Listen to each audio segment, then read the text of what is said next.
This is Jeff Nager with AMD World Championship of Custom Bike Building. We're speaking with Perry Nelson of Perry Nelson Custom Choppers and his wife, lovely wife, Tracy.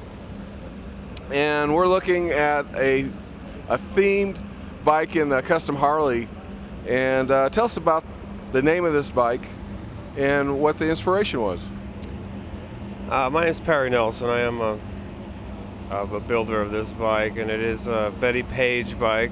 It's she was a pinup from I think a lot of the people in World War II used her as a pinup and on their lockers and stuff, and kind of inspirational. She was kind of controversial in her time, which I like to be cutting edge when I build bikes, and that's kind of like what I do. I like to do ground ups. I like to do something nobody else has done, and I don't know, there's a lot of beauty in Betty Page, and she's got history, and she did pass away, I think, in '04.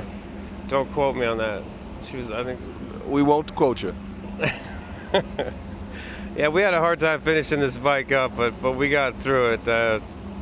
We worked 6 hours when we got to this show on changing carburetors and fixing the coil on this bike. It was a true miracle that we got this bike running, and for the amount of changes that we did to it. And it's a huge motor. A 127 Ultima El Bruto motor is just a monster.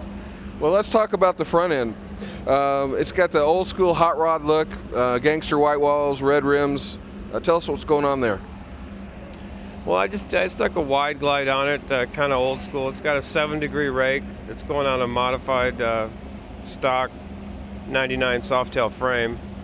I've actually built the front fork brace along with a bunch of other parts out of a foosball table. I don't know if you know what foosball is, but there's like 3 full rod foosball rods on this bike. The stick shift underneath the front fork brace, underneath the modified Softail rear end, I had to cut apart, and I put some bars in there. And actually the bar it sets on is from a foosball table, so that foosball table really helped me out for a lot of the hard rods that I use. Yeah, but you don't have anything to play with now. Yeah, I do. I got my wife over here. See, well, thank God. Hey, talk about the bars and the controls. I went really wide on the bars. I wanted to keep a clean look. That's why I did a foot clutch. And I mean, once you sit on this bike, it's just amazing. It's just you're wide out there. It feels like you're back in the 50s. Back in the day? Back in the day, before I was born. I want to make that clear. Way before. Yeah, way before. Yeah. I have shot a video before, and I know that I'm extremely boring if I keep talking, so I'm going to let you talk a little bit too. Well, thank you. So let's talk about the tank. That's not a standard tank. It's got a nice look to it, and of course Betty's on the tank. Yeah, that Betty on the tank is just unbelievable. A friend of mine named Mo from Bad Boy Custom Paint in Phoenix, Arizona did that for me. Actually, a guy named Tim does the airbrush. I never knew they could do airbrush that tight. But that's an old shovel head tank off like a '73 shovel head. I just love the roundness of the tank, and I wanted to keep a round look on the bike. Keep it round for Betty. Yeah, Betty's got some round features which are uncensored. Now, if you've got a Betty Page bike, that's certainly a hot rod. You don't want to go with a closed primary. You got to go with an open primary. Yes. And looks like you're working Rivera Primo on that belt.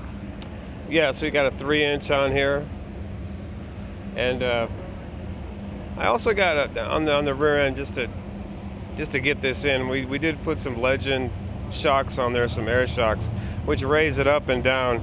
And actually, when it's raised up, it almost looks like a dirt bike because that back fender comes up so high. But you can level it off with the adjustment, and I can't wait to take this thing out for a nice little ride. This is the place to do it, man. It's a lovely scenery. And on the engine, you're running S&S carb? Yeah, well, I put an S&S shorty on there. Thank God for J&P across the street. I love you guys. And what did they do for you? They hooked me up with a carburetor, and I came over. We stuck it on. We had 2 hours to do it, and myself and my beautiful wife Tracy was she was holding nuts for me, and you know, every wife should. And washers, and got me through it, and we were had a tough time, but we did it. Well, it sounds like you know, when you come to the AMD World Championship, it's always a good story, but you've got a thrashing story that not everyone has. But I think everybody just about here worked right up to the last minute to get the bike running for the run video, which every bike that comes in the championship, we shoot a video to make sure that it runs. Talk about your gift shift, your shift in the suicide clutch. Well, actually I fabricated all the front end myself out of parts off old bikes, and I cut a lot of the steel and I fabricated those. And like I said earlier, it's a foosball rod, shift rod on there, and it's like a pool ball. It's almost like an eyeball without the pupil on it. But that's a custom deal I had a friend of mine make for me. That looks really cool. Hey, if somebody wanted to get a hold of you, get some parts, or was interested in some fabrication, where would they go on the website? You can go to www.perrynelsonCustomChoppers.com. I also have a Facebook page, Perry Nelson Custom Choppers, I believe, and you can give me a call, 602-267-1778. We are located in Phoenix, Arizona. It's hot there. It's better here. Hey, thanks so much. We're really happy that you're at the show, and good luck today. Cool, thank you very much.